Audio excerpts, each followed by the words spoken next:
Rellenos is a Mexican classic. It's a stuffed chili with a wonderful picadillo in the middle and an egg coating on the outside, which is golden and delicious. It can be a little intimidating at first if you're not used to it, but it doesn't have to be. And in this video, I'll show you the secrets to stuffing and frying them.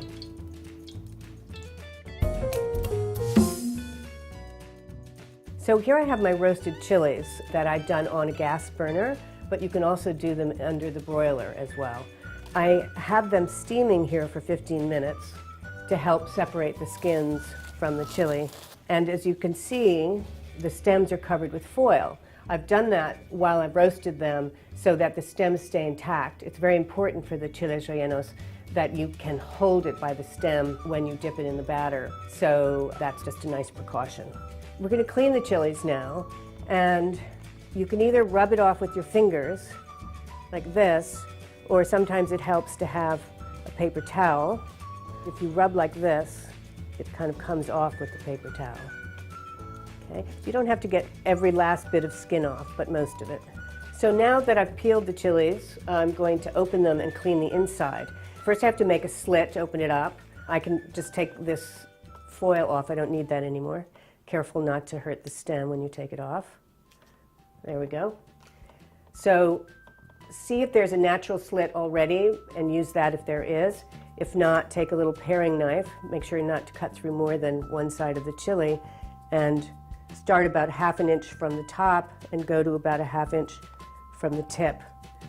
That's ideal. Open it up. And you see there's a seed pod inside, and it's attached to these veins along the edge. We want to cut those out because that's what contains the heat. We want to cut the seeds out because we just don't want those. And it's easier to do with scissors, I find. Just cut right through the pod, take it out.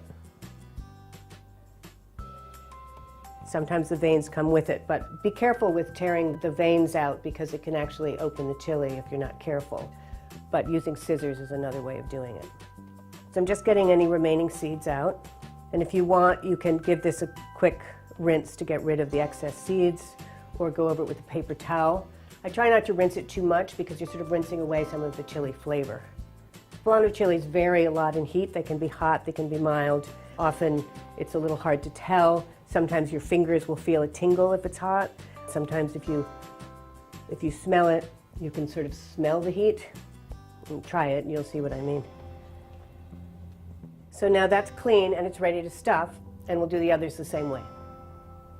This is a recipe by cookbook author Maricel Priscilla, and the stuffing is similar to a picadillo. It's a ground beef-based mixture that has some raisins and almonds and little spices in it. So now I'm ready to stuff.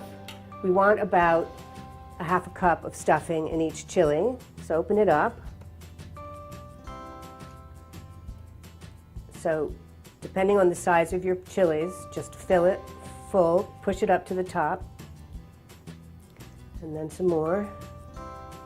So it's nice and full, and it sort of helps the chili regain its shape. Then just press the edges closed. They're not going to overlap, but you can sort of reshape the chili. And if you have any tears, then do the same thing. Just close them like this. So we're just going to arrange them on a baking sheet so that they are ready for the next step. Press it in. Okay, you see this is a little more torn, but it's fine. You just press it back into shape, push it up into the top. I can get more in there. Excellent. Okay, close it up. The coating on the outside will help it stay closed. There we go. If you do have one that's torn at the bottom, just don't stuff it right to the bottom. Make it a little heavier at the top. So now we're ready to fry the chilies. So first we're going to heat our oil, and let me turn this on. And I've clipped a thermometer to it so we can tell when it's about 350 degrees, which is what we're looking for. You want a pan that's big enough to do 2 or 3 chilies at a time. So first we're going to mix the flour with a little bit of salt for flavoring. And this is what we're going to dredge the chilies with first. And then we're going to make an egg batter. So the egg batter consists of egg whites that are beaten and then yolks that then get beaten into the egg whites as well on low speed. So let's go ahead and do that. First I have a little salt to add to my egg whites to help them beat up nicely.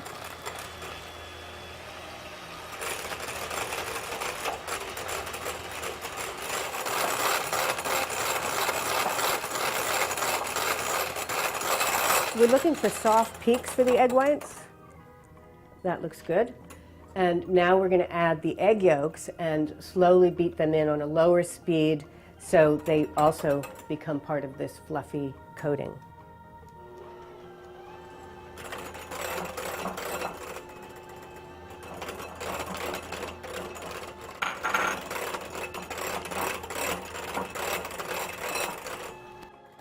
The egg yolks help give the coating a richer flavor and also a richer brown color when they're fried. So now our oil is just about at temperature, 350. We can start coating the chilies. So first, flour.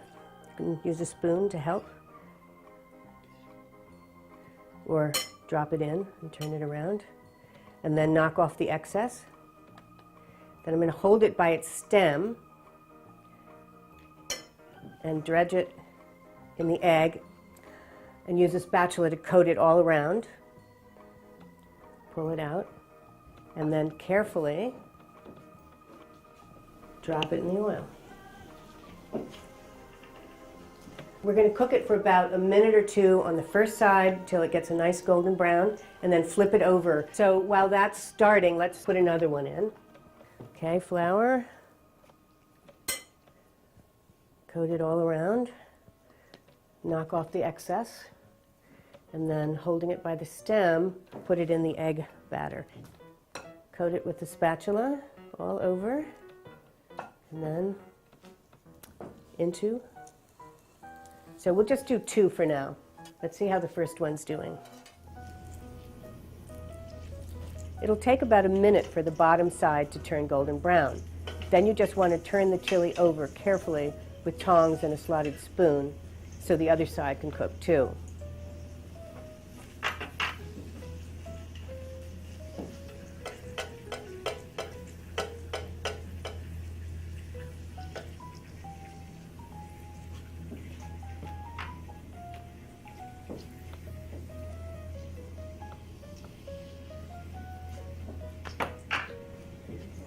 So this one looks about ready, and we are going to transfer it to paper towels to drain. Let the excess oil drip off. Want a little more color on the side here. Okay.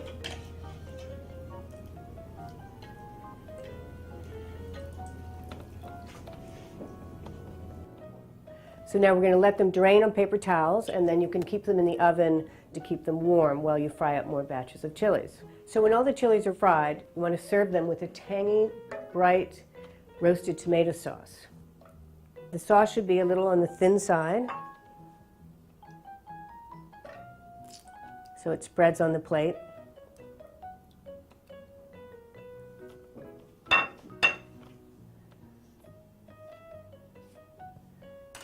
And there you go.